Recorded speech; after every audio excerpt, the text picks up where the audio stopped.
yan sign na maayos ang iyong kalagayang pinansyal. Ang yan sign na ito ay ating isa-isahin. Una, may ipon kang emergency fund. Meron kang 3 to 6 months na financial para gastusin kung sakaling mawalan ka ng trabaho or may mga calamities na dumating. Meron ka 3 to 6 months dapat na emergency fund. Pangalawa, hindi ka na babaon sa utang. Kung may utang ka man, ito ay kontrolado at kayang bayaran na hindi nahihirapan.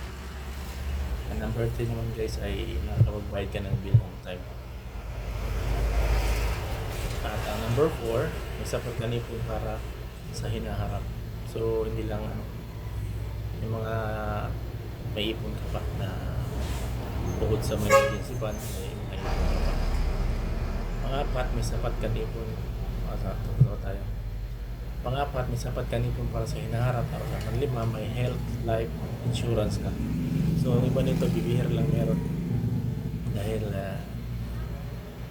masyadong maayos ang financial nila kung meron. Pero mas maiging meron ka nito. Ang anim naman guys ay maayos ang cash flow mo. Yung pang araw-araw mo pasok. May wala kang trabaho, tapos may side hustle ka. Mas maayos yan. Ang pito, nakakapag-invest ka. Kung medyo nakakaluwang-luwang, meron ka pang Bitcoin o investment sa iba pang mga kuwan. Tapos pang malo, hindi ka maasa lang sa isang source of income.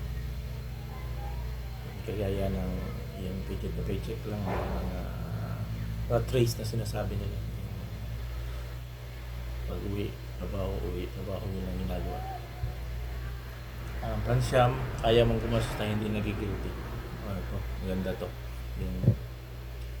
Yung usapang tulog mo dahil hindi ka na problema kung may gusto kang bilhin o hindi ka na problema.